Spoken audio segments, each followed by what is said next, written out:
Bonjour, prenez bien soin de vous, respectez les consignes et n'oubliez pas ce que nous préconisons à l'Odyssée, distanciation sociale certes, mais dans le cadre de la pratique d'une proximité cinéphilique.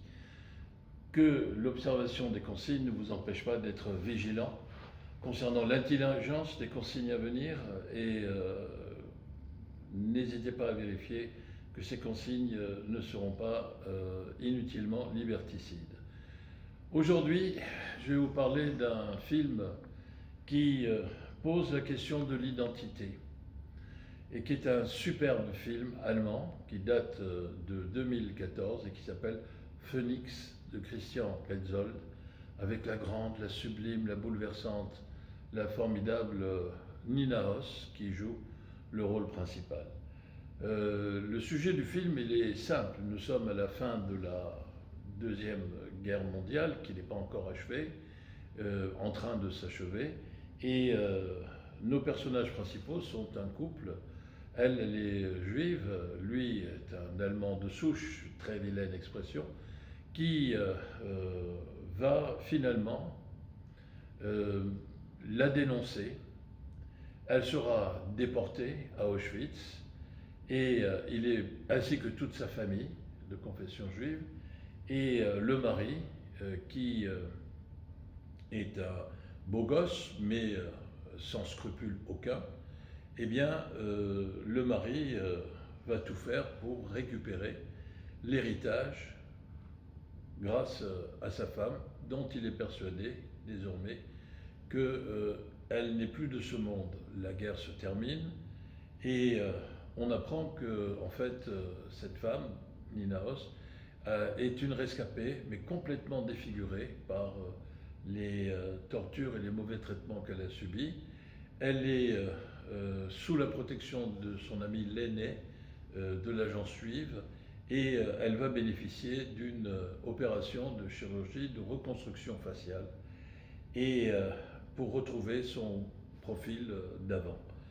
En même temps, elle ne veut pas croire ce que lui a dit l'aîné, que son mari l'a dénoncé, et elle part dans les ruines de Berlin à la recherche de son époux, qu'elle finira par voir dans un bar qui s'appelle Phoenix, d'où le titre du film.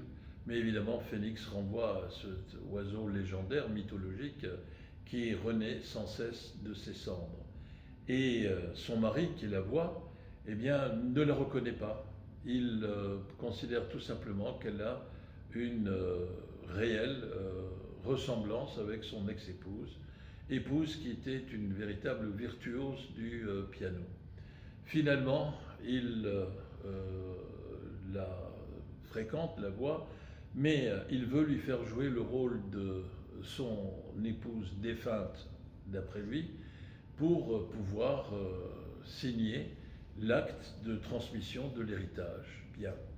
Le film, on le voit, l'argument du film concerne plutôt la médiocrité humaine, cette terrible et si potentiellement contagieuse médiocrité qui sert de soubassement ou de fondement à la fameuse banalité du mal dont avait parlé Hannah Arendt.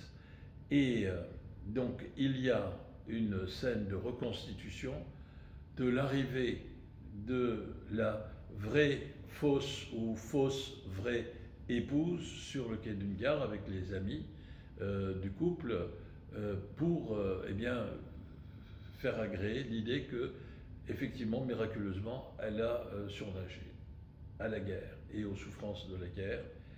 Et dans la brasserie de la gare, ou ce qui reste de cette brasserie de la gare, il y a un piano. Et à la fin du film, c'est un des moments les plus bouleversants, eh bien, ses amis vont demander à Nina Hoss, au personnage de Nina Hoss, de jouer un morceau de piano. Évidemment, le mari panique parce que si le sosie de son épouse lui ressemble, lui, il est persuadé qu'elle ne sait pas jouer du piano. Et Nina Hoss va accepter de jouer du piano. Et elle va jouer un air de musique classique d'une façon bouleversante, qui va, à proprement parler, clouer le bec de son époux et faire en sorte que À la fin il y a un temps de silence, tout le monde est ébloui et fasciné par la performance virtuose de Nina Hoss au piano, enfin de son personnage, et de ce silence ébahi et admiratif, eh bien, le personnage de Nina Hoss va en profiter pour disparaître au moment même où l'époux se rend compte que celle qu'il prenait pour un sosie était bien en réalité son épouse qu'il avait dénoncée et qu'il avait, pensait-il, envoyée à une mort certaine. Quant à l'épouse, Nina Hoss, elle est désormais fixée, complètement elle a trouvé une confirmation de l'ignominie du comportement de son époux, qui s'appelle Johnny. Voilà. Et le film se termine d'une façon extraordinaire. La création artistique, la culture permettent de démasquer les mensonges, les vilainies et cette fameuse médiocrité du mal qui est capable de provoquer tant de souffrances dans l'humanité.